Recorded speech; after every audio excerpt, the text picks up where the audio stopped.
오늘 이 시간 함께 하실 분은 하이투자증권의 이창원 부장님, 그리고 뉴페이스, 유진투자증권 챔피언스 라운지 김민기 PB와 함께 하도록 하겠습니다. 두 분 안녕하십니까? 네, 안녕하세요. 네. 식스센스의 새로운 얼굴 환영합니다. 반갑습니다. 네, 챔피언스 라운지라는 걸 제가 처음 들었는데 우리 부장님께서 챔피언이면 완전 고수분이 아니시냐라고 하셨는데 우리 시청자분들께 인사 한번 해볼까요? 네, 안녕하세요. 처음 뵙겠습니다. 유진투자증권 챔피언스 라운지 금융센터 김민기 PB입니다. 네. 네, 제가 방송이 처음이라서 좀 긴장이 많이 되는데 좀 이쁘게 봐주시면 감사하겠습니다. 네, 좋습니다. 우리 뉴페이스와 함께 챔피언 두 분과 함께 오늘 시장에서 핫했던 이슈들 모두 나눠볼 텐데요. 먼저 이야기해볼 주제부터 체크해보도록 하겠습니다. FOMC 의사록에 대한 내용과 내일 한은의 금통위 전망 안 짚어볼 수가 없죠. 두 분의 의견 들어보고요. 또 자율주행 로봇 관련주와 함께 러시아 우크라이나 이슈가 다시 불거지면서 오랜만에 주목받은 사료주까지 다뤄보도록 하겠습니다. 네, 하나씩 짚어보도록 하겠습니다. 먼저 시장 이슈입니다. FOMC 의사록 발표에 대한 경계감으로 뉴욕 증시가 하락했습니다. 이번 FOMC 의사록이 매파적일 가능성이 거론되고 있기 때문이죠. 게다가 지금 연준에서도 위원들이 매파적인 발언을 하면서 좀 새벽에 공개될 FOMC 의사록에 대한 공포감이 좀 있는 것 같습니다. 네. 일단 지금 어제 그 2년물이 네. 사실상 연준의 기준금리가 될 텐데 4.7을 넘어갔고요. 그리고 10년물이 이제 그 3.9를 좀 넘어간 상황이다 보니까 지난 11월 달 이후로 지금 3개월 만에 거의 최고치 수준에 올라와서 이러다 보니까 이제 그 금리랑 이제 환율이 같이 올라가는 모습들이 나타나고 주시장도 자연스럽게 조정세가 나타나는데 근데 이게 결과적으로는 지난번에 이제 제조 PMI가 서프라이즈가 나타나면서부터 이제 금리가 지금 움직이기 시작했다는 것이고 이렇게 됨으로써 연준의 긴축이 좀 더 그 길어질 수 있다, 추가적으로 더 이어질 수 있다는 이제 우려가 좀 나타나면서 일단 금리를 먼저 자극하고 지금 달러 인덱스가 지금 튀어 올라가는 모습들이 나타났고요. 게다가 지금 고용도 워낙 좀 견조한 흐름이다라고 좀 볼 수 있겠고 지금 그렇게 되면 미국의 인플레이션이 예상보다 좀 느린 속도로 둔화될 거 아니냐 이런 계속 우려가 생기다 보니까 시장이 현재 좀 그 2월 달 들어서 좀 어떤 상황이 변한 건 뭐냐면은 그 최종 금리가 이제 5.0이 좀 최종으로 좀 보고 있었는데 네. 지금 5.25에서 5.5, 지금 6%까지도 예상이 좀 나오고 있고 지금 5.5 컨센서스도 좀 등장을 하기 시작했다는 것들이 좀 달라졌고요. 그리고 연내 금리 인하에 대한 기대감이 있었는데 이로 인해서 이제 주식시장이 좀 배팅이 좀 들어갔거든요. 근데 이제 연내 금리 인하도 워낙 연준에서 이미 이제 부인을 했기 때문에 여기 대해서도 이제 배팅이 들었던 자금들이 좀 다소 좀 나가는 모습들이 좀 보이고 있고 그리고 이제 3월 달에 그 25bp 인상 그리고 5월도 25bp 더 하지 않겠냐 이런 것도 좀 생겼지만은 지금 3월 달에 또 갑자기 또 50bp 인상 그 컨센도 좀 올라오고 있거든요. 네. 그 확률이.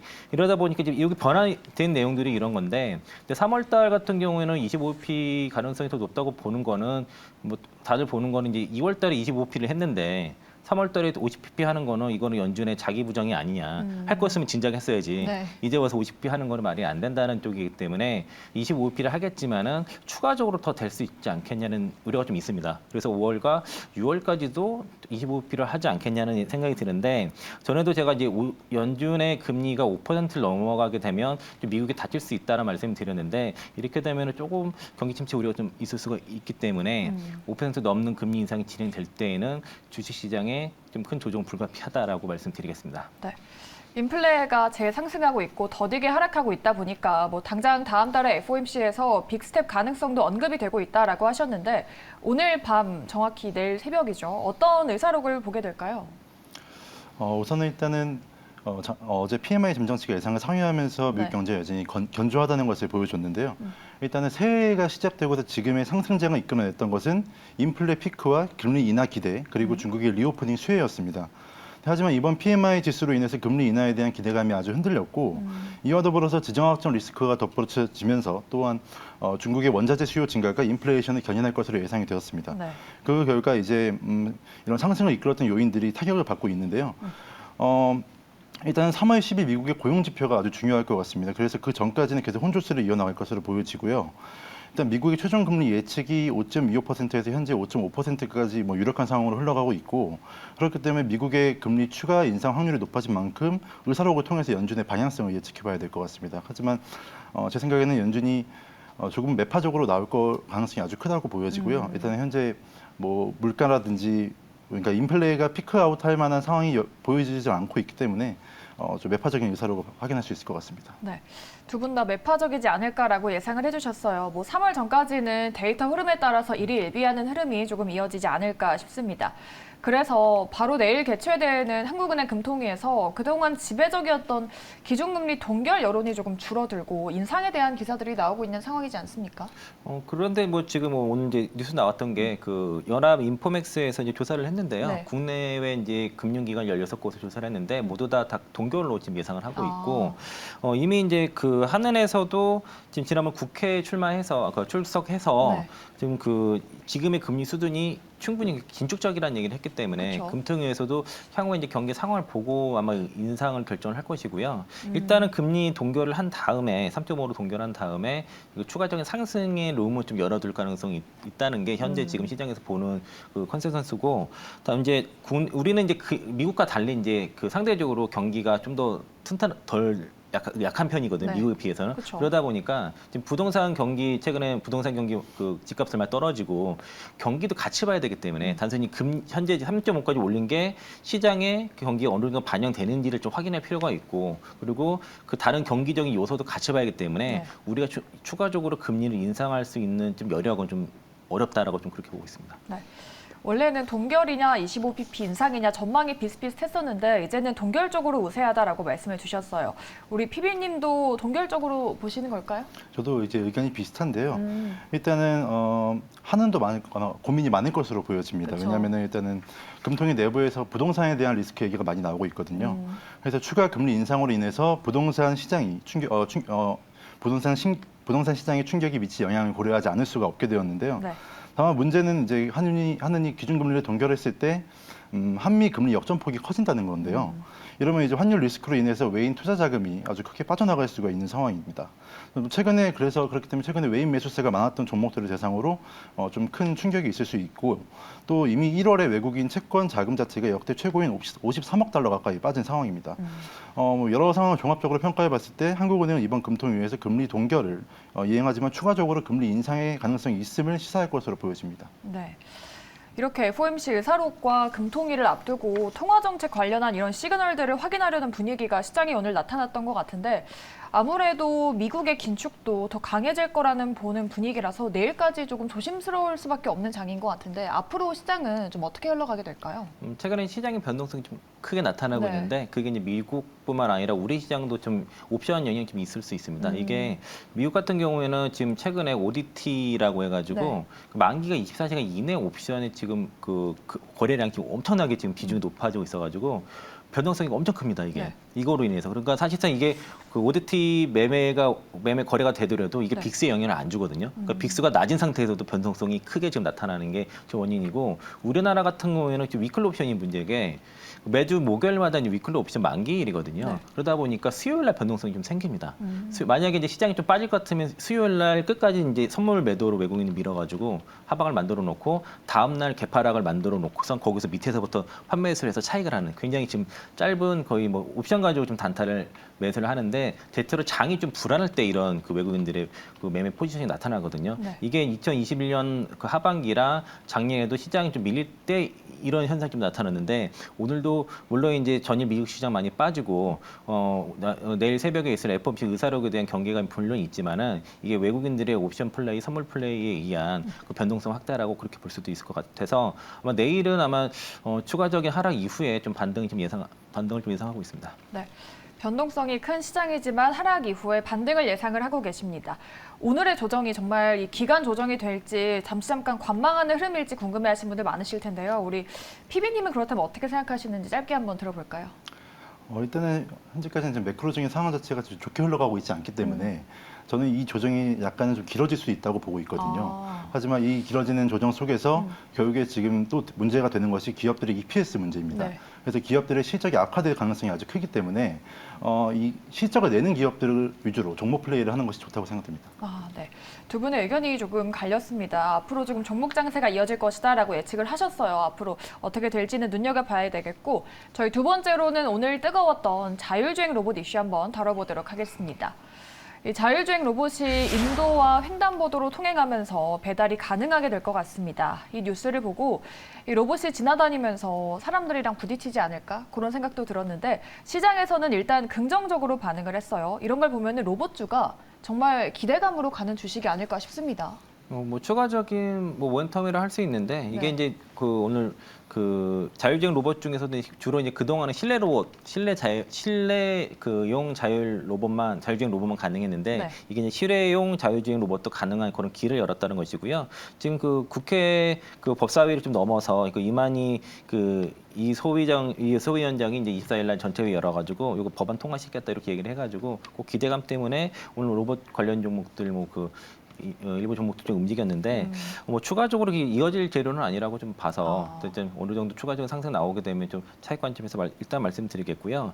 이게 자율주행 로봇이 가능하게 되면은 뭐 배달 로봇도 가능하다고 하는데 이게 이제 도로법도 같이 개정이 들어가기 때문에 단순히 이제 그 자율주행 로봇을 허가한다고 해서 될 문제가 아니라 여러 가지 유기된 그 법안들을 뭐 고쳐야 되고 또 이 관련된 보험법도 또 입법을 또 해야 됩니다. 그쵸. 그래서 생각보다 이 자율주행 로봇 특히 배달 로봇 같은 경우에 이제 상용화되기 위해서는 법안 문턱이 상당히 여러 가지가 두텁기 때문에 시간이 많이 걸릴 것이고 아직까지는 실내용 위주로 좀 진행될 거로 생각 들고요. 실외용 같은 경우도 그냥 사람이 없는 게 아니라 동승자가 한 명 있어야 됩니다. 이게 그래서 그 관리자가 한 명씩 한 명은 동승하도록 되어 있기 때문에 완전한 뭐 무인 자율주행 로봇은 아니다라고 그러네요. 말씀드리겠습니다. 네.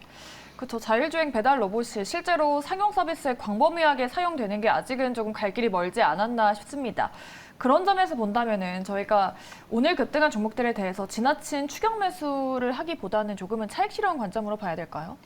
일단은 최근 아까 말씀드렸다시피 법 네. 개정되면서 지금 오늘도 그렇지만 로보티즈가 좀 상승을 했거든요. 네.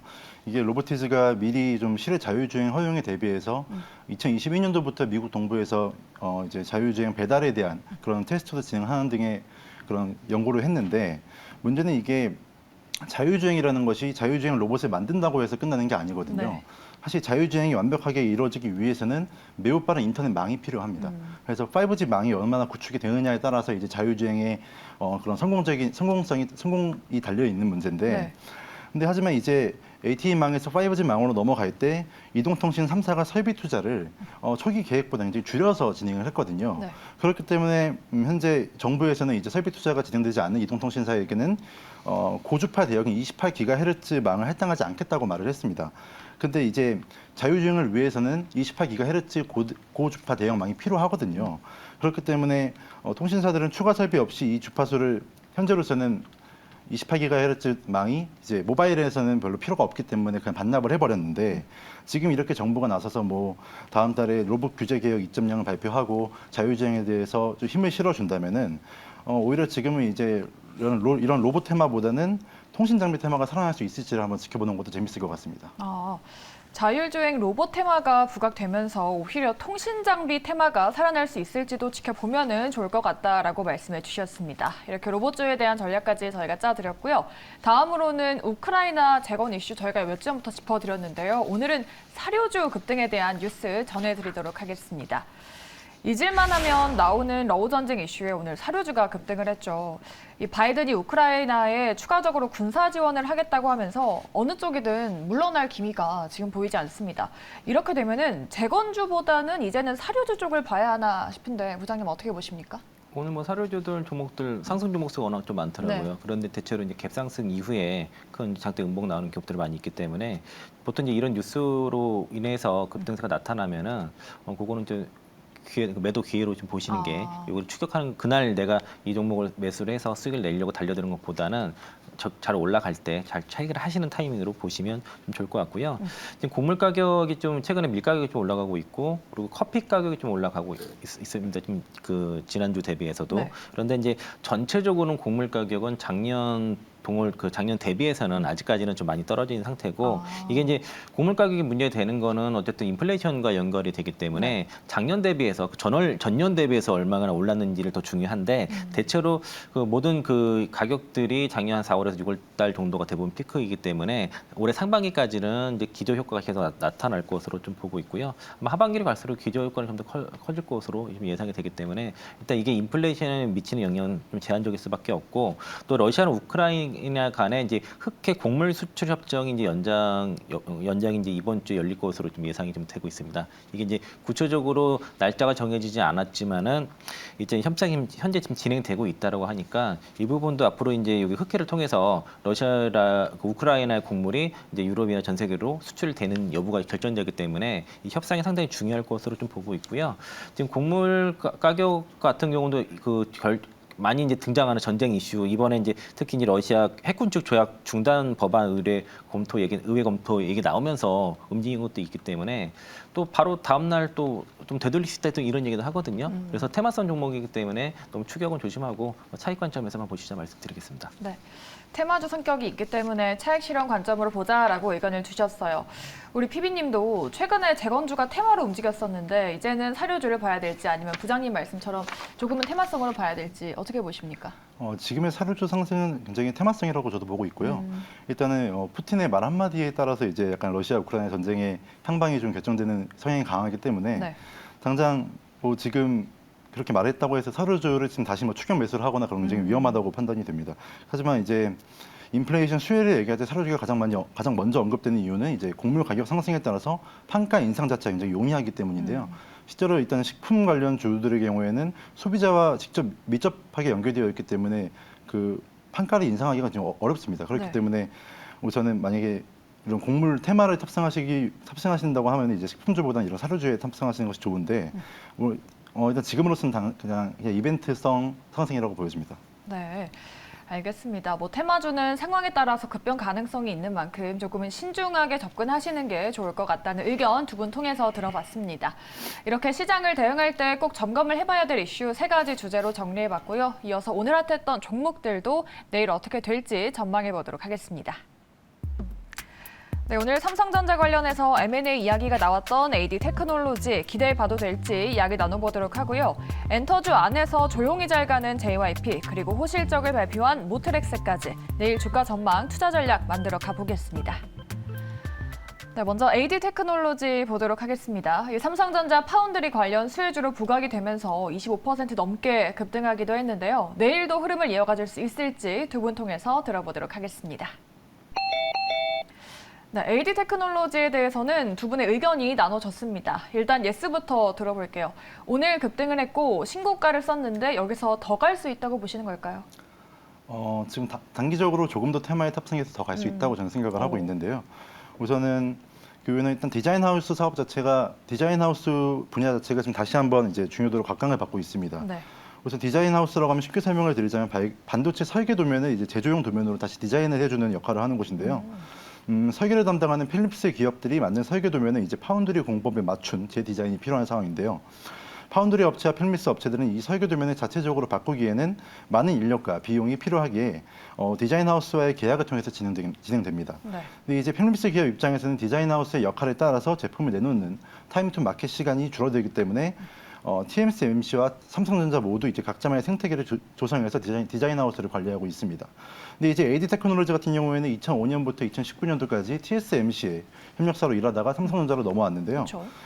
TSMC와의 시스템 반도체 점유율을 좁히기 위해 격차를 줄이기 위해서 국내 1위 디자인하우스 기업인 AD 테크놀로지 인수를 할 가능성이 충분히 있다고 저는 생각이 되는데요. 최근에 또한 자율주행차나 챗GPT와 같은 뭐 차량용 AI 및 고성능 컴퓨터에 대한 반도체 수요가 또한 증가하면서 다양한 디자인하우스의 확보가 필요한 상황입니다. 그렇기 때문에 관련 업체들에 대한 관심이 지속될 것으로 보여집니다. 그렇죠.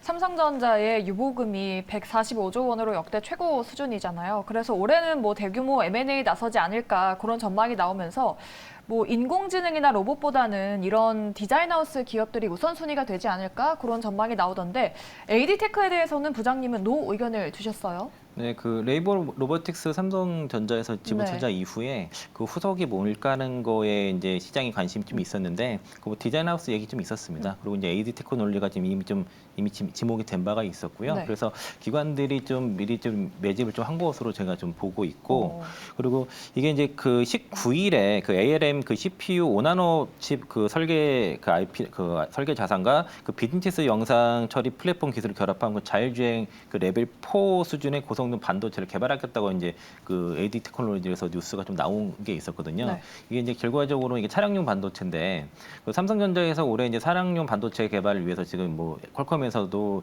그 인물을 영입을 하고 그쪽 신경을 많이 쓰기 때문에 이게 좀 재료도 같이 붙었던 걸로 좀 보여지고요. AD 테크놀로지가 올해 지금 저점에서 상승률이 오늘 고점이 102% 상승했습니다. 네. 소위 말해서 더블 난 거예요. 그러니까 외국 기관들이 소위 말해서 이제 매집을 하고 작업을 한 상황이기 때문에 오늘 추가적으로 업사이드를 더 추가적으로 상승이 뻗으려 했으면 오늘 상한가를 갔어야 됩니다. 근데 오늘 상한가를 가지 못했기 때문에 차익 매물이 좀 나올 거라 좀 생각을 하고요. 추가적으로 올라가더라도 작년 그 2021년 12월 고점과 또 그 2021년 8월 고점을 또 첩첩상중으로 좀 매물대가 있기 때문에 올라갈수록 지금 매물대 맞을 가능성이 상당히 있다. 그러니까 요 고점과 요 고점이거든요. 그래서 지금 매물대가 첩첩이 있기 때문에 추가적으로 좀 조심해야 된다는 말씀드리겠고요. 만약에 가지고 계시다고 하면은 충분히 재료가 좀 반영되는 구간으로 좀 생각이 들기 때문에 적극적으로 차익을 하시는 게 좋겠다라고 말씀드리겠습니다. AD테크에 대해서 주가 전망은 갈렸지만 앞으로 삼성전자 M&A에 대한 기대감은 남아있는 것 같아서 주가 향방과 뉴스가 어떻게 나오는지는 조금은 더 지켜보셔야 될 것 같습니다. 저희 두 번째로는 JYP 엔터에 대해서 보도록 하겠습니다. 오늘 엔터주가 전반적으로 분위기가 좋았죠. JYP는 다음 달에 작년 4분기 실적을 발표할 예정인데 사상 최대 실적을 예상하는 증권사도 있다고 합니다. 일단 JYP 연일 신고가 기록 중인데요. 지금 시점에서 더 갈 수 있을지 두 분 통해서 알아보도록 하겠습니다. 네, JYP는 두 분 다 예스를 주셨습니다. 지금 외국인의 지분율이 조금 올랐다 이런 기사도 나왔는데 실적이 좋을 거를 보고 지금 JYP에 투자해도 되겠습니까? 네, 전 충분히 투자해도 된다고 생각합니다. 우선 오늘 이제 트와이스 월드 투어가 발표되었는데요. 네. 이게 보시면 파트 1이라고 되어 있거든요. 그러니까 즉 하반기에 파트 2가 존재한다는 뜻인데 우선 그중에 눈에 띄는 거는 이제 스타디움급의 공연장들이 많이 보입니다. 네. 근데 이제 스타디움이라는 것은 이제 아레나나 다른 공연장과는 달리 좀 더 상징성이 큰 곳이거든요. 단순히 공연장들의 이제 수용 규모만 봐도 네. 일본의 경우에 이제 나가이 스타디움이 5만 명, 그리고 도쿄 스타디움 5만 명, 그리고 미국은 이제 소피 스타디움 7만 명, 글로벌 라이프 필드 스타디움 4만 명, 메트라이프 스타디움 8만 명, 네. 그리고 트루이스트 파크가 4만 명으로 굉장히 어마어마한 규모를 자랑합니다. 이게 지금 크게 와닿지 않으실 수 있는데 트와이스 투어 파트 1의 모객 규모가 대략 한 40만 명 이상이 될 것으로 보여지는데 이제 하반기 파트 2 투어까지 합해지면은 BTS가 본격적으로 이제 세계 정상급에서 도달했던 러브 유얼셀프 투어가 100만 명이었거든요. 거기에 거의 근접할 수 있다고 생각되고요. 거기에 일단은 이번 투어를 살펴보시면 한미일뿐만 아니라 캐나다와 호주까지 들어갔습니다. 즉 이게 투어 국가가 다변화된다는 것은 이제 조금 더 이제 트와이스가 위상이 올라갔다라고 저는 판단이 되는데요. JYP는 이뿐 아니라 이제 스트레이키즈 또한 이제 투어를 이제 마치고 하반기에 투어가 다른 투어가 또 시작된다면은 이제 올해 굉장히 대단한 성과를 이뤄낼 수 있을 것이라고 보여집니다. 네. JYP에 대해서 부장님도 예스를 두셨어요. 지금 JYP가 엔터 4사 중에서 SM 다음으로 퍼가 낮다고 합니다. SM이 퍼가 21배, JYP가 35배 정도라고 하던데 그렇게 본다면 JYP 앞으로의 실적 기대감과 함께 지금 좀 접근해도 되는 시점이라고 보십니까? 뭐 매수를 할 수는 있는데 이제 얼마큼 우리가 먹을 폭이 있는지를 봐야 되는데 그 지금 남은 폭이 아주 많이 남아 있지는 않다고 좀 보고요. 그렇죠. 이제 여기 제가 그림을 그려놨는데 이 N자형 파동으로 좀 올라가고 있는 모습이고요. 추가적으로 더 올라갈 거라 봅니다. 그래서 8만 원 이상은 좀 충분히 더 갈 수 있지만은 내가 수익률을 계산했을 때 여기서 내가 뭐 어느 정도 수익률을 나올 수 있는지를 계산한다 그러면은 굳이 얘를 쫓아갈 필요가 있을까라는 좀 그거는 의미는 있는데 어쨌든 추가적인 상승은 더 가능하다라고 봐서 가지고 계신 분들은 지금 뭐 팔 이유는 없다라고 일단 그렇게 보고요. 그리고 그 SM이 이제 그 적대적 M&A 이슈가 나왔는데 대체로 엔터사들이 지금 지분율이 낮습니다. 지금 JYP 같은 경우도 박진영 그 PD가 포함해서 한 3인이 한 15점 몇 프로 정도 되고요. 네. 자사주까지 합쳐서 22%밖에 안 되기 때문에 SM다음은 만약에 SM 인수가 실패하게 되면 JYP가 아니겠냐 이런 기대감도 있어서 추가적인 상승 가능하다고 보고 있습니다. 네. JYP 다음 달에 호실적을 낼 걸로도 전망이 되고 있어서 또 그리고 부장님과 PB님 모두 JYP에 대해서는 긍정적인 의견으로 일치가 됐습니다. 저희 마지막으로는 모트렉스 짚어보도록 하겠습니다. 모트렉스가 지난해 사상 최대 실적을 달성했다고 합니다. 여기서 그치지 않고 앞으로 자율주행이나 전기차 충전 사업까지 확장하면서 성장성을 이어나가겠다고 하죠. 그렇다면 주가는 내일도 가줄 수 있을지 두 분 통해서 들어보도록 하겠습니다. 네, 모트렉스도 두 분 다 예스로 일치가 됐습니다. 뭔가 앞으로 성장성에 대해서 펀더멘털 측면으로 꽤 괜찮은 종목인 것 같습니다. PB님 어떻게 보십니까? 네, 일단 모트렉스가 일단 상장 후 최초로 연간 영업이익이 2자릿수를 기록했습니다. 네. 이건 뭐 작년에 환율의 뭐 영향도 있었겠지만은 주력 제품인 IVI의 볼륨이 커진 것이 주요했는데요. 모트렉스의 주력 제품인 IVI는 일단 완성차의 출고 전 옵션 형태로 부착이 되는 형태입니다. 네. 근데 작년의 경우에 차량 자체의 출고량이 낮았지만 주요 고객사인 현대와 기아차의 이머징 마켓 수출에서 거의 모트렉스가 독점을 하고 있거든요. 그렇기 때문에 이 부분이 확대되면서 이제 사상 최대 매출을 기록한 것으로 보여지는데 모트렉스의 경우에는 이제 지역별로 AS 네트워크를 이제 단단하게 구축을 하고 있습니다. 그렇기 때문에 이제 쉽게 파일이 뺏길 것으로 보여지진 않고요. 또한 지금의 주가 상승은 또 이제 이런 실적뿐만 아니라 모트렉스 종목 특성상 되게 다양한 테마와 함께 엮여 있습니다. 네. 예를 들어서 뭐 신사업인 PVB 같은 경우에는 이제 목적 기반 모빌리티라고 하는 것인데 현대와 기아자동차가 이런 PVB를 활용해서 다양한 자율주행 산업에 투자를 하려고 하고 있거든요. 네. 이와 더불어서 말씀드렸듯이 정부가 자율주행 로봇에 대한 규제까지 좀 풀어주기 시작하면서 지속적인 성장 가능성이 열려 있다고 봐도 될 것 같습니다. 알겠습니다.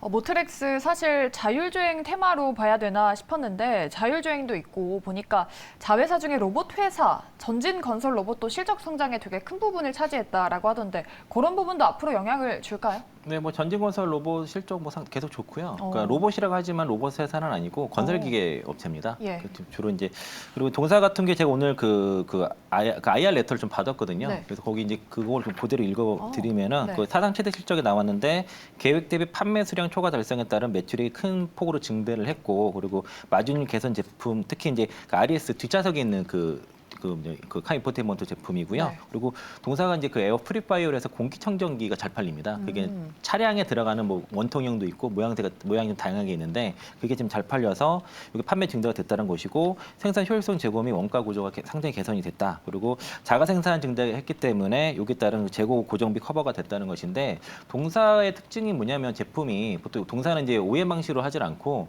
PIO라든가 DIO 방식으로 하거든요. 그러니까 네. PIO 같은 경우에는 깡통 차량에 이제 항구에서 그 제품을 장착하는 방식이고 DIO는 이제 딜러에게 보내가지고 장착하기 때문에 AS 센터라든가 이런 거를 구축할 필요가 없습니다. 그리고 또 그 완성차의 그 가격 그 조절 범위에서 벗어나기 때문에 그 가격 협상력이 높아서 수익성이 높고요. 그리고 그 개발 시간 자체가 굉장히 짧습니다. 실질적으로 OEM 같은 경우에는 그 AS 센터라든가 이런 구축을 해야 되기 때문에 대규모로 그 생산 물량을 확보를 해야만 수익성이 나는데 동사 같은 경우에는 PIO라든가 DIO 방식으로 인해서 대량 생산을 안 해도 되거든요. 맞춤 형성을 하기 때문에 또 개발 기간도 상대적으로 짧다라는 거 한 7개월에서 14개월 정도로 짧은 편이라서 지금 굉장히 동사가 그 현대차가 잘 안 팔려도 실적이 잘 나는 이유 하나가 요 이제 DIO, PIO 방식으로 인해서 이 장착률, 탑재율에 의해서 이거 실적이 좋거든요. 예를 들면은 현대차가 100대가 팔렸는데 동사가 그 탑재율이 10%면 10대가 장착이 되는데 네. 50대가 그 판매가 돼도 10대가 장착되면 장착률이 20% 되죠. 그러다 보니까 이제 장착률에 의해서 실적이 움직여서 이게 고가형 차량일수록 장착률이 높아지는 추세이기 때문에 실적이 좋고 주가가 조정을 받다가 좀 최근에 좀 올라가고 있는 거는 4분기 어닝 쇼크 설이 좀 돌았었습니다. 그런데 이제 실질적으로 그게 이제 그런 어닝 쇼크 설에 대해서는 지금 충분히 실적으로 좀 그거를 만회를 하고 있기 때문에 추가적인 업사이드가 가능하고요. 아마 올해도 사상 최대 실적 계속 이어갈 것으로 보고 있습니다. 네. 이렇게 모트렉스의 IR 자료까지 또 갖고 나와주시는 부장님의 꿀 정보까지 도움 되셨길 바라고요. 그럼 이렇게 향후 성장성이 좋은 부분이 있고 두 분 다 모트렉스에 대해서 예스를 주셨으니까 지금 신규 접근 가능한지에 대해서도 두 분의 의견이 궁금한데요. 우리 피비님부터 한번 들어볼까요? 전 충분히 지금 주가 수준에서 신규 접근이 가능하다고 보여집니다. 우선은 IVI라는 탄탄한 매출처가 있기 때문에 네. 그것을 기반으로 신사업 투자까지 성공적으로 이뤄낸다면 앞으로 더 성장 가능성이 있다고 보고요. 그렇기 때문에 신규로 진입하셔도 충분히 괜찮은 종목이라고 생각합니다. 네, 성장성을 본다면 지금 시점에서도 신규 접근이 부담스럽지 않은 자리다라고 말씀하셨습니다. 우리 부장님도 지금 시점에서 신규 접근 가능합니까? 가능은 하다고 말씀을 드리고 싶은데요. 네. 다만 이제 그 모트렉스가 지금 밸류가 아직 싸지는 않습니다. 아, 그런가요? 그러니까 실적이 계속 우상향하기 때문에 네. 주가가 밑으로 빠지는 그런 그림이 아니고 실제 매매를 해보시면은 장중 변동성이 되게 생각보다 큰 종목입니다. 아. 그래서 올라갈 때 쫓아가면 잘 물리는 종목이고 장중에 상승을 했다가 또 빠졌다가 뭐 마이너스를 갔다가 위로도 상승으로 위아래 폭이 꽤 크기 때문에 만약에 매매를 하시겠다고 하시면은 좀 조정 받을 때 장중에 좀 많이 빠질 때 그럴 때 접근하시는 게 유리하고요. 동사가 이제 그 무상증자를까지 하고 했기 때문에 요 이렇게 권리락 됐을 때 이 당시 요 파동 때문에 아마 이게 추가적으로 다시 여기까지 가기는 좀 어렵겠지만은 대략 뭐 16,000원 이하 정도 그 17,000원 이하에서 사가지고 2만 원 정도에서 하는 올해는 그 정도 박스권 플레이는 가능하다라고 좀 보고 있습니다. 네. 두 분 다 신규 접근 가능하다고 일치가 됐지만 부장님께서는 조정 시 매수 접근 해보자라고 의견을 주셨습니다. 이렇게 오늘 두 분의 고수분들과 함께 오늘 시장의 핫한 이슈들 모조리 파헤쳐봤습니다. 투자하시는 데 도움이 되셨길 바라겠고요. 지금까지 하이투자증권의 이창환 부장님 그리고 유진투자증권의 챔피언스 라운지 김민기 PB와 함께했습니다. 두 분 오늘 말씀 고맙습니다. 맞습니다.